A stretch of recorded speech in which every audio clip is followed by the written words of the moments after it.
treasure coffin, the same one the Belmore brothers traded for in the Caribbean, and that meant I had a pretty good guess what was inside, if I could find a way to reach it.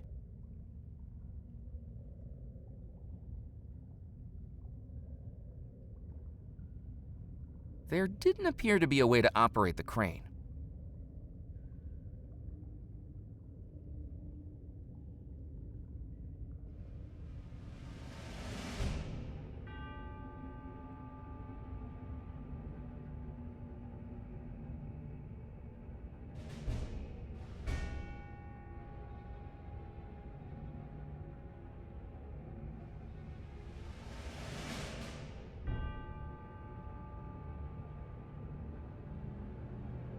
I reached down to the hand wheel and pulled it from the glowing water, careful not to splash any on myself.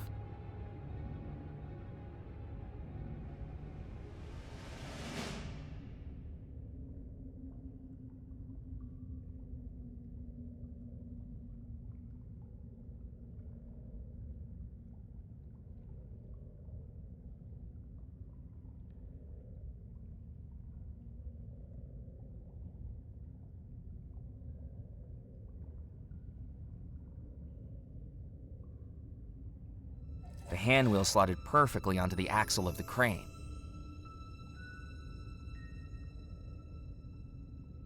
With the hand wheel reattached, I could now operate the crane.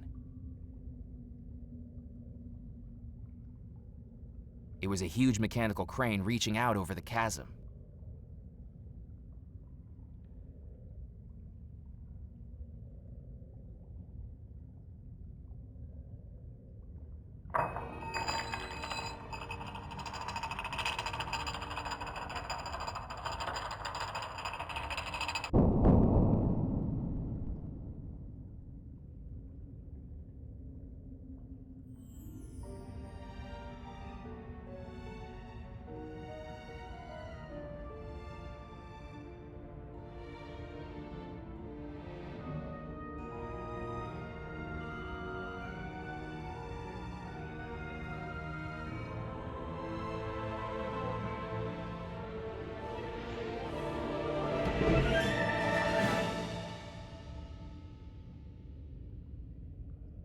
Decades of exposure to the coffin stone had turned the water green with cursed energy, just like the spirit water in Moray's riverboat. I didn't want to put my hand in it.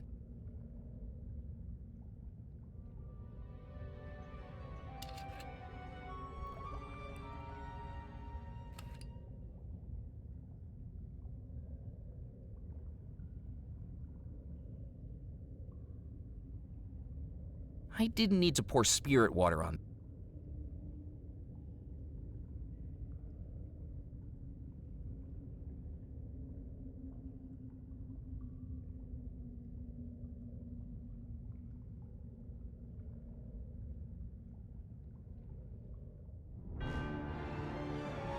As I peered into the coffin, I saw for the first time the cursed artifact that had caused all of this, the coffin stone.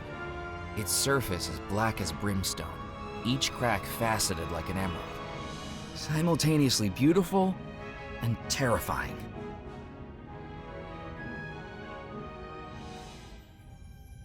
And so the elusive artifact is found.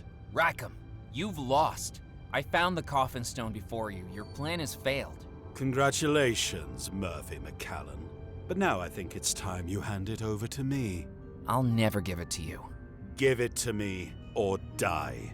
You've attempted to kill me 3 times now, and every time you've failed. You don't scare me anymore. Yes.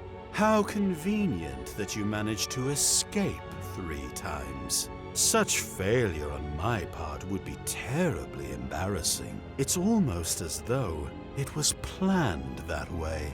Planned? Could perhaps the perpetual threat of an evil phantom have motivated you to quicken your pace in finding the coffin stone? Without a demonstration of the threat, you might well have walked away. But you did exactly as I wanted. My powers outside this house may have been constrained to mere projections, and yet everything I needed was accomplished by you. You wanted me to find the stone? Now the foolish mortal understands. And just as you hold something valuable to me, I hold something that is valuable to you. Abigail, are you okay? I'm afraid she's very much under my spell again, McCallan. And for the final time, too. Her final struggle to escape the spell. All that energy she spent to warn you, wasted on someone as worthless as you. Now, because of it, she's trapped forever. I'll save her. I'm afraid it's too late for that. I'll use the coffin stone to save her. You know nothing about the stone, McCallan. Do you even know how to use its powers? I know enough to not let you have it. Let me tell you the final piece of the puzzle. The Belmore treasure will belong to me. For years, I have studied and mastered powers beyond anything you could know. I deserve that stone. But as you've come to learn, Murphy McCallan, this magical artifact has one important rule. It will only work for its rightful owner. It cannot be stolen. It can only be bought or traded or inherited. I knew the Belmores would never sell or trade it to me of their own volition. But if I were to marry Abigail, all our worldly goods would become one another's. If she inherited the entire Belmore estate. Perhaps I underestimated her infatuation with that sailor. The need to look into the eyes of her true love as she vows I do. But tonight, it's time to perform the wedding again. And if she needs to gaze into her true love's eyes to go through with it, this time I will make that happen. Don't you remember yet, Murphy? Only you could be lured to the island. Only you could summon the spirits of the house. Only you heard the call of the treasure within. You've been here before. Walking through the port town of Deadnettle, I could sense its history in every stone, brick, and plank. I know what your mind sees when your eyelids close. Tell me, Murphy, what do you dream of? I've been dreaming about this treasure since I first read about it. It's like it's calling for me to find it. It's like it can infect your dreams. Even without lights on, it felt like something inside the house was calling me, or warning me. I suppose fate will always bring two soulmates together, even when they least expect it. It's very rare for someone to come back from the other side. It can happen. And Murphy, this ghost story, now it's your story too. You came back.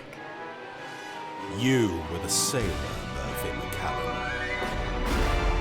Welcome home. It felt like I was falling through every memory of my life, and then every memory of the life I once lived, the realization crystallizing in my mind like a flash of lightning. I was the sailor. I remembered everything, an entire relationship coursing through my mind in seconds. The tragic way it ended, but I'd come back for her. Abigail, you don't have to marry me. I remember. I loved you. I still love you. It's too late, McCallan. She's my bride-to-be now. She broke free of the spell the last time you tried to make her say I do. She'll do it again. It's me she wants to marry. You're right about that. This time, it'll be your eyes she sees before her.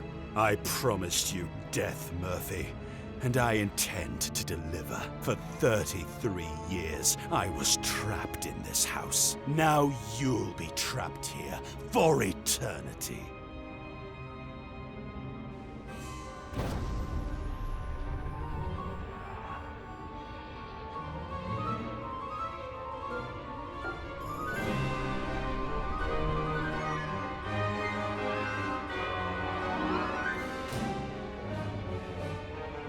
Such a feeble vessel. I'll have to make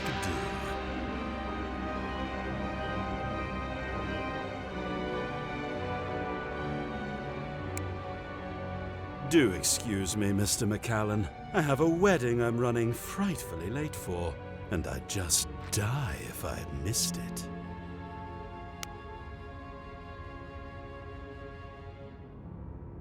And that's how I died. My body torn from its spirit, and then possessed by Rackham for his evil ends. All those times I'd read about the ghosts of Belmore Manor, and now I was one of them. But just like those ghosts, death wouldn't be the end for me.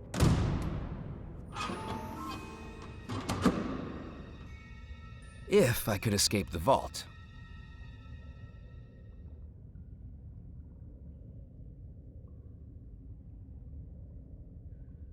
Looking back into the treasure coffin, I found it now contained all the items I'd collected on my adventure.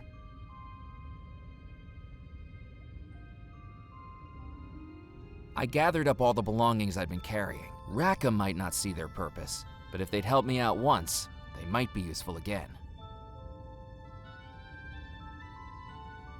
There didn't seem to be much reason to attach the rope to the hook while it was lowered.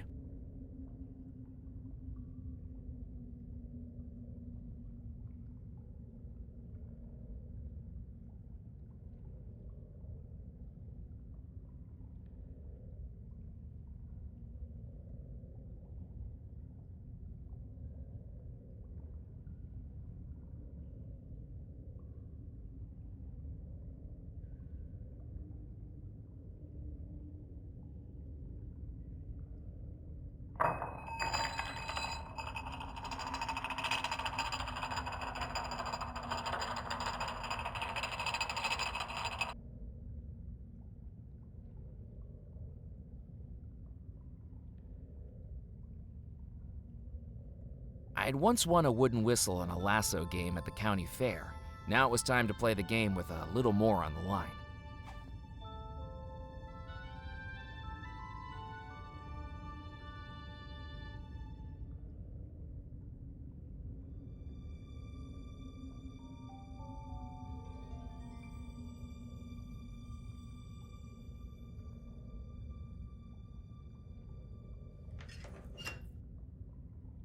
I attached the heavy metal hook to the handle on the door. Well, I hope that holds.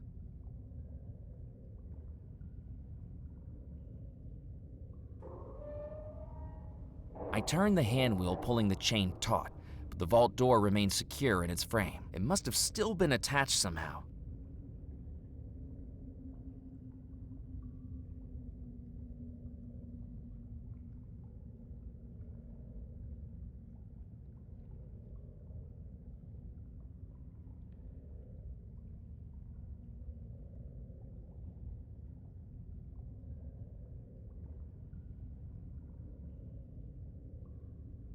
I tried with all my might to open the vault door, but with no luck.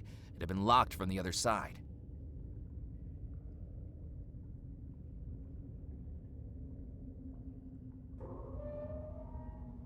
I turned the handwheel, pulling the chain taut, but the vault door remained secure in its frame. It must have still been attached somehow.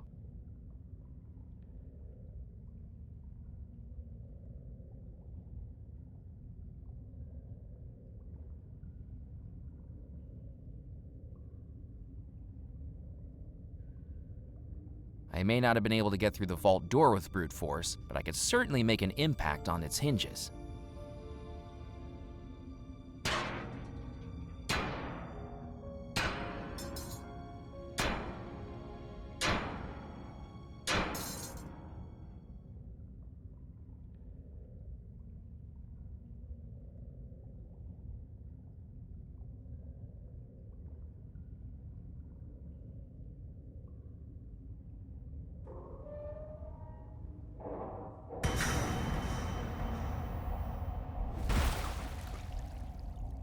The vault door went crashing into the spirit water below, and in doing so gave me my escape route.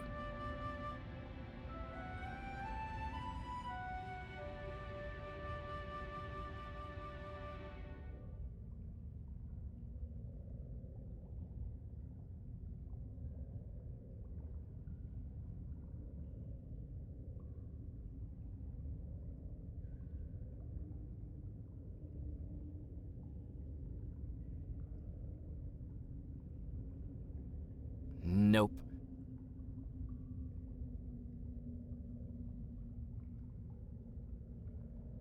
Nope.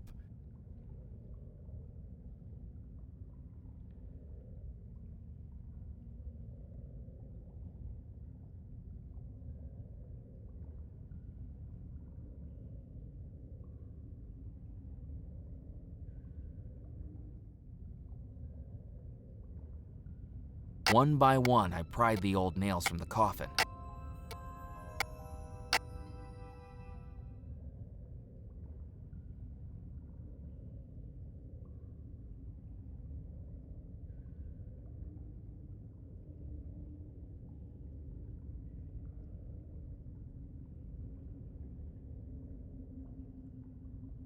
With no time to lose, I needed to get to the ballroom.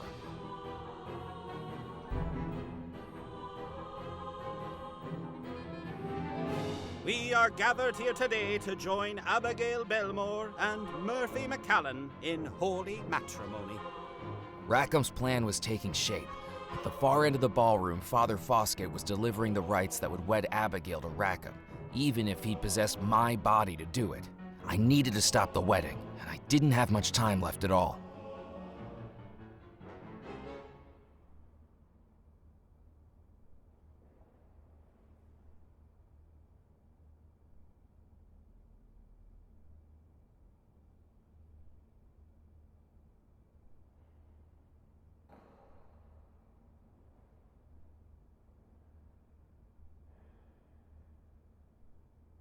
In a flash of inspiration, a plan came into my mind. The summoning spell revealed that which is hidden within. Maybe it could reveal the evil spirit that was hidden within my mortal body, if I could find all the ingredients.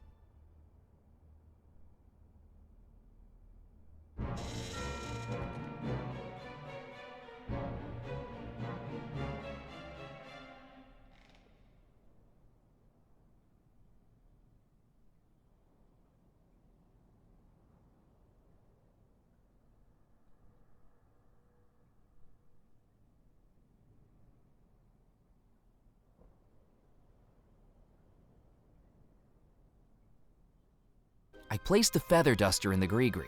That would work as black feathers.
Knowing the explosive contained gunpowder, I placed the firework into the gree-gree.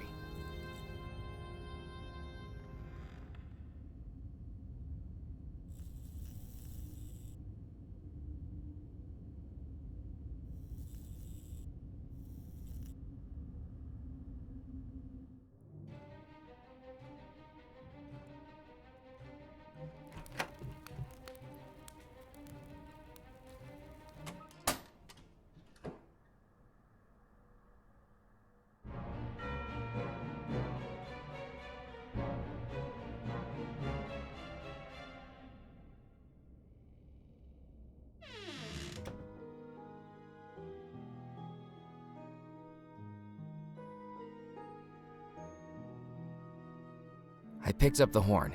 Abigail had no need for it anymore.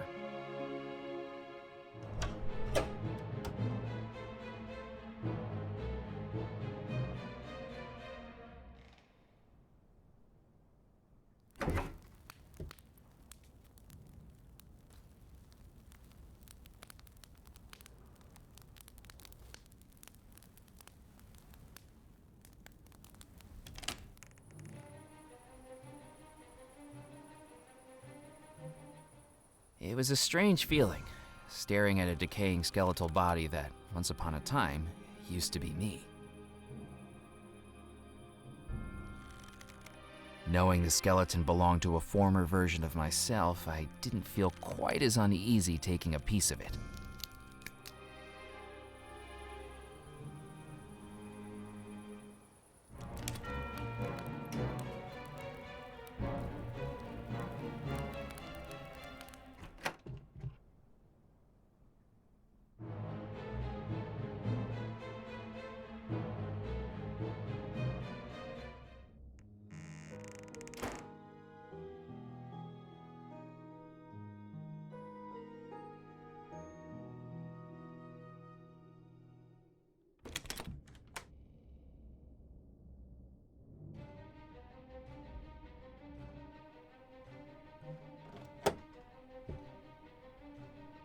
Walking back into the conservatory, I could hear the unnerving hum of electricity. The outer casing of the automaton had been removed. Clearly, Rupert was undertaking some maintenance on it.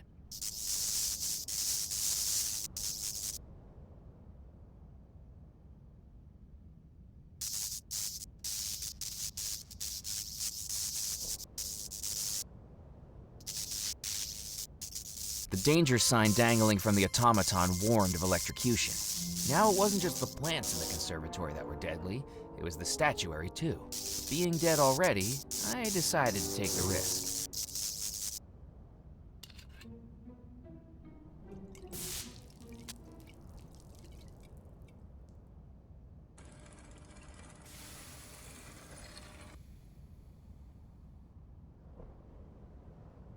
I took the engraved coin from the automaton's now open hand.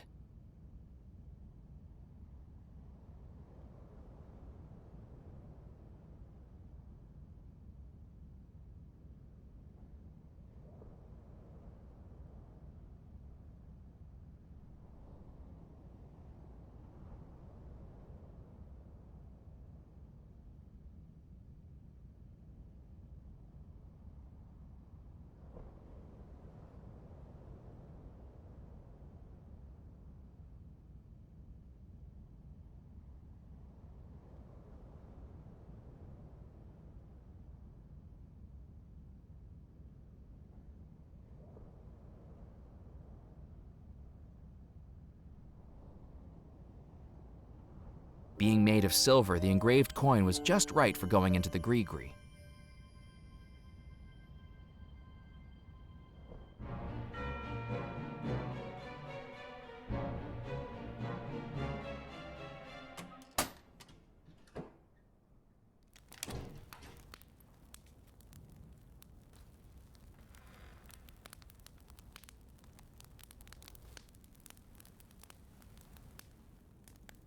Leave it there, boy. I'm saving it for the toast. It was clear that if I wanted it, I was going to have to persuade the colonel to let me take it. A tricky task when he was deafer than Beethoven wearing earmuffs.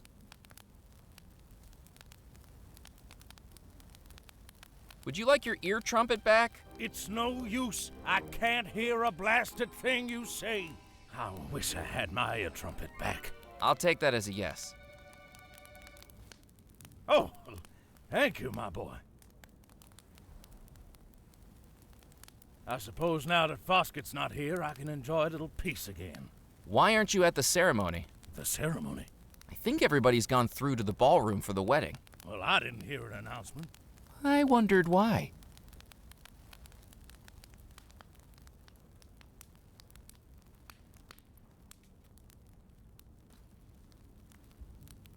Would you like me to top off your drink? Oh, yes, my boy. Good plan. I meant to save it for the toast, but who can blame a man when such temptation is right in front of him?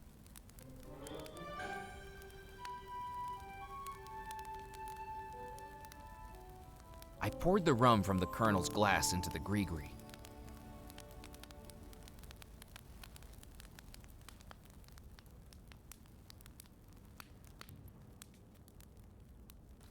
I placed the skeletal finger in the gree-gree. That would work as the bone fragment.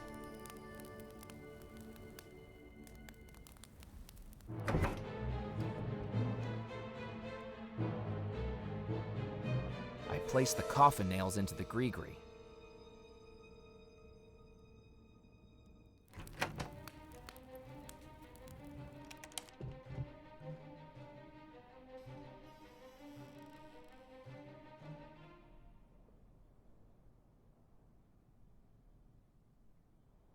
Good evening, Mrs. Craddock.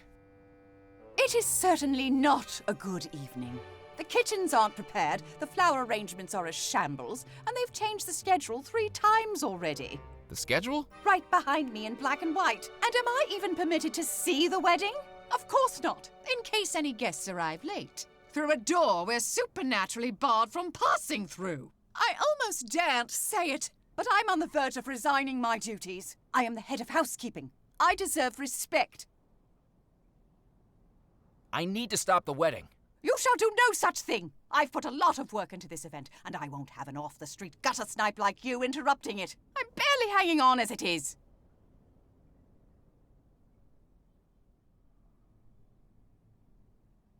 What did you say was on the chalkboard? As I said, this is the schedule of tonight's events. I've spent the past 40 minutes writing that up, with all the calligraphic flair my teachers taught me in preparatory school. And now I'm hearing rumors that the schedule is going to change. No self-respecting housekeeper should have to deal with so much in such a short period. One more change, and I shall be handing in my notice. Goodbye, Mrs. Craddock. Goodbye, indeed. Looking at the chalkboard, I could see that Mrs. Craddock had matched its design exactly. Except for the crayon numbers Sebastian had scribbled on, of course. Looking at the chalkboard, I could see that Mrs. Craddock had matched its design exactly. Except for the crayon numbers Sebastian had scribbled on, of course. Noticing the similarity between Mrs. Craddock's chalk artistry and the wedding schedule, it was time to ask some questions. Are the times on your chalkboard correct? Excuse me.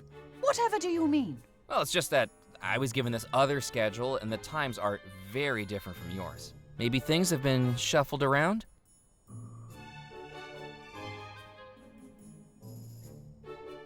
No, this can't be. How am I expected to work under these conditions? A wedding is a once-in-a-lifetime event.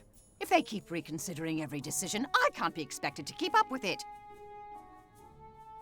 Yep, definitely different. This looks like it'll take ages to fix. That's it! They're already at the altar. I shall be taking my leave. Somebody else can hand out the vol-au-vents. With the noise and waddling motion of a cranky goose, Mrs. Craddock strode across the grand hall, through a doorway, and out of sight. Like a guilty schoolchild held back after class, I rubbed down the chalkboard.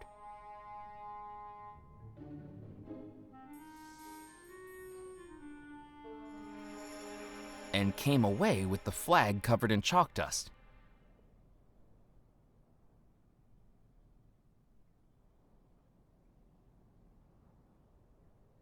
I placed the chalk dust covered flag into the gree-gree.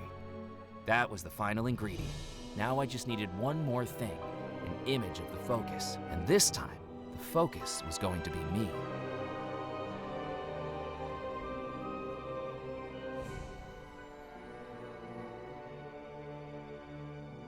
I remembered the photograph of me that had been taken earlier that night, still privately tucked away inside the captain's license. I folded it up and placed it inside the gree-gree, knowing that it would work perfectly to direct the spell towards its focus, my own body. So the spell was ready. Now it was time to confront Rackham.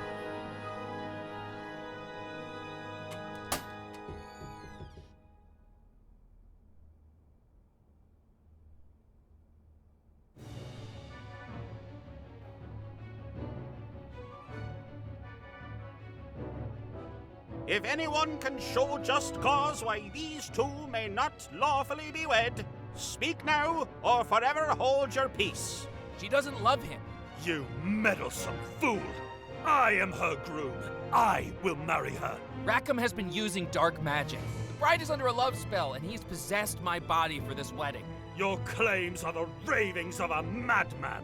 Vosket, resume the ceremony at once. Yes. Then, by the power vested in me, You've underestimated me for the last time, Rackham. If you won't return to me what is mine, I have the power to take it. Within the focus what may hide, this spell will soon reveal. I now declare you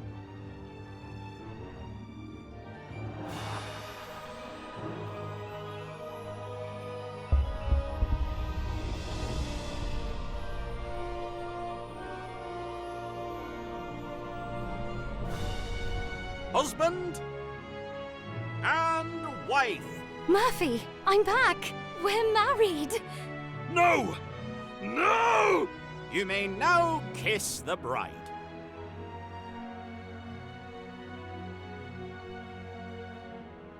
You fool! You've destroyed everything! I've saved everything, including the one I love. But there is one thing that needs to be destroyed, Rackham, and that's you.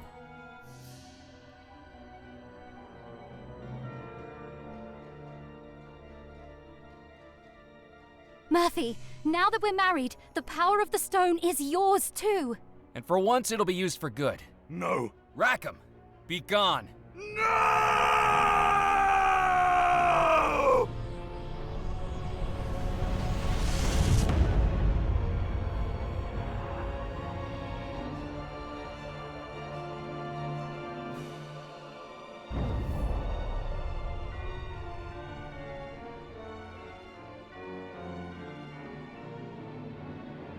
I knew you'd do it, Murphy. Do you remember now? I can't believe I ever forgot you. I knew you'd come back, even if just for a final goodbye. Goodbye? Why goodbye? The spell is broken. The ghosts of the house are able to move on. And as I looked around us, I saw each ghost in the audience fading away as they passed over to the spirit realm, each with a grateful smile. With the heartbreaking realization, I knew Abigail would be next. Murphy, I think I have to go with them now. I can't lose you again, Abigail. It was worth it to see you one last time. You've freed me. Thank you, Murphy, for everything. No, I won't let this be the end.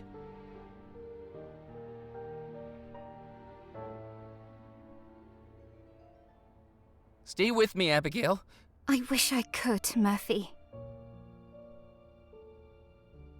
Stay with me, Abigail. I wish I could, Murphy. Stay with me, Abigail. I wish I could, Murphy.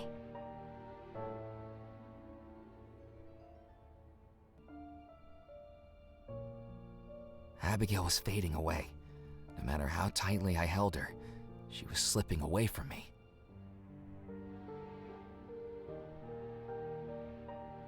The coffin stone glowed green with the stolen years of Rackham's life. For once in a lifetime of evil, Rackham could do something good. The coffin stone captures a person's remaining years, and now it holds Rackham's. Abigail, I give them to you.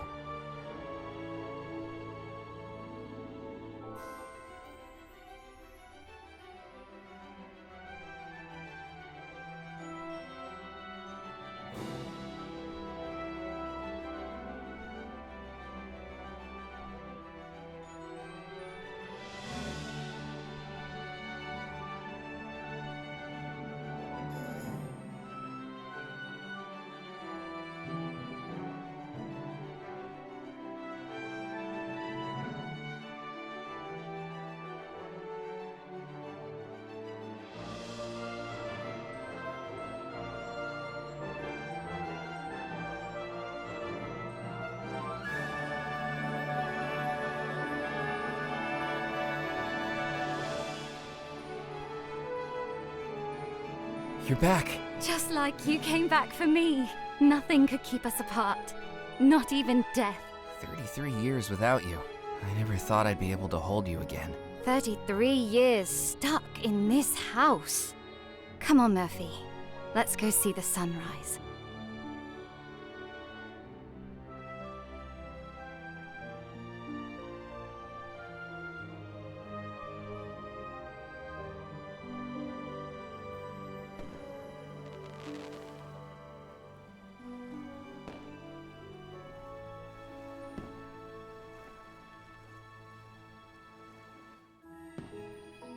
So how does it feel being a treasure hunter? It would have been easier if I'd remembered what the treasure was this whole time. All those dreams I had of a treasure calling out to me from this house. It wasn't $13 million. It wasn't even the coffin stone. It was you. You were the treasure.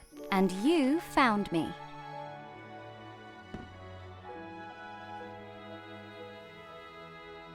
What are we going to do with the coffin stone? It stayed safe in the vault for over 30 years. For now, perhaps that's where we should return it to. I think it's our duty now to watch over it, to make sure it never falls into evil hands. Again. So, this is the end of our adventure. This is only the beginning, Murphy. It took a bit longer than we expected, but we're married now, after all these years. The rest of our lives are ours again. Till death do us part. And even longer than that.